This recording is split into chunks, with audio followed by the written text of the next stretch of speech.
Alright guys, I got this move out 2-bedroom apartment here, and the first thing I noticed walking in is that it smells pretty terrible in here. And to notice that the cleaners have been here, they vacuumed the carpets, and as I'm walking around I see quite a bit of debris just kind of scattered around down there on the floor. So it's either they don't know how to vacuum, but judging by the lines, they do know how to vacuum, so maybe they have a crappy vacuum cleaner. Or they don't want to vacuum and they just rush through as fast as they could. But if you're going to make nice straight lines like that, I think you kind of know what you're doing. And anyways, yeah, we're going to go back over it with a decent vacuum cleaner and get some of the debris out of the carpeting. This looks pretty good in here, but it does smell. So what we're going to do, we're going to take some kill odor regular. We got it loaded into our ULV sprayer. We're going to turn it on pretty heavily. I'm probably going to open it up as far as it can possibly open up and lay this stuff down. And while it's sitting in here on the carpet, I'm going to go grab lunch. And then we'll come back and we'll finish cleaning the place up.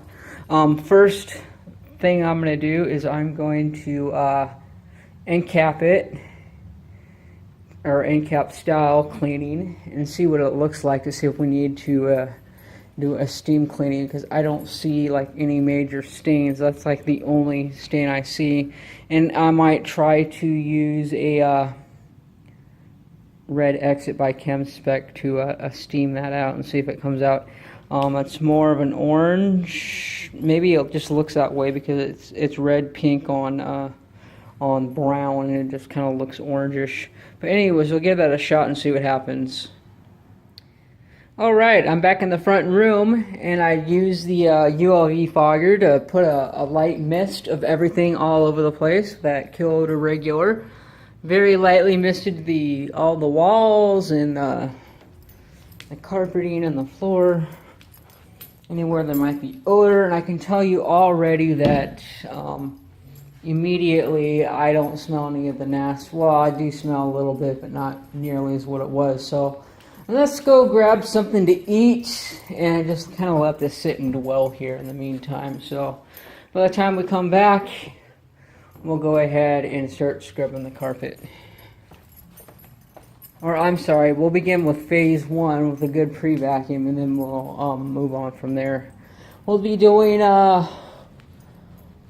2 to 3 phases depending on the results we get from the CRB.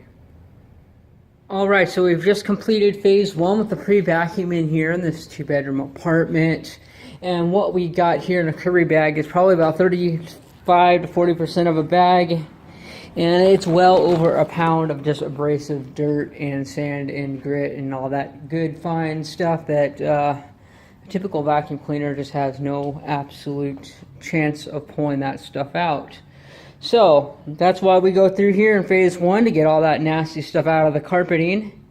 Then we move on to phase 2, and that's what we're going to be doing right now. Taking our sprayer over here with the sodium carbonate, we are going to be putting that in the carpet. And no, we're not going to be using the 175. I just put it there because it was blocking stuff in our truck, and I just needed to get it out of the way. So we're going to go ahead and pre-spray the carpets. Take the CRB that we have there and scrub the carpets well, just to get that solution all throughout all the carpet fibers. But before we do that, we've got a red spot here. I think there is some red stuff over in this bedroom here as well. Seemed like, yeah, there it is. Some red stuff. Can't see it too well because it hides in the brown carpeting, but it's there. And then we've got a big red spot right over here that I think I pointed out earlier. So we're gonna go grab our Steamworks Black & Decker, and we're gonna go ahead and just steam those guys out of here right now. Alright, so using ChemSpec's red exit, and we're going to go ahead and take our steamer and we are going to place it down on that red spot right there. We've already applied our product and it's ready to be activated with the steamer. So I'm going to let that sit there for about And good 20-30 seconds, and then we'll take a look at it. You can hear it chugging away. Alright, let's go ahead and take a look at what's going on here.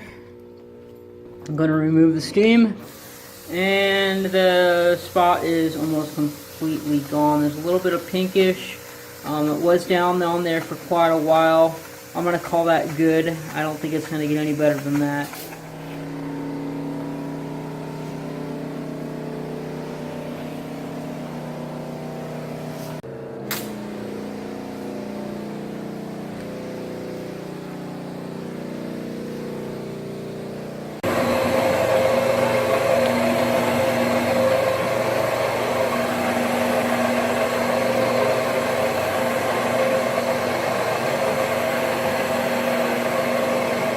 We're commencing phase 3. We got our hoses running in, our truck's fired up, water is to about 220 plus degrees or so, and our pressure we're doing about 250 because of the cylindrical brush machine that we did. We did plenty of agitation, so we don't need tons of pressure water to get the debris knocked loose from the carpeting fibers, because we've already done that. First thing we do, go along the walls, kind of do a quick edge out along all the walls. Boom.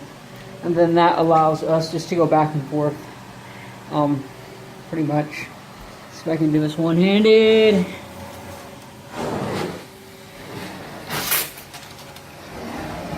So we pretty much just keep going back and forth. We do a wet pass. And then we go back and we do a dry pass just to make sure we get as much of that moisture out of the carpeting as possible. And the reason for the edging is so that we don't have to butt our equipment up against along the wall and possibly ding and damage things. Plus, because the jets, water jets are on the back of the wand, there's always going to be a gap between the wand and the wall anyways.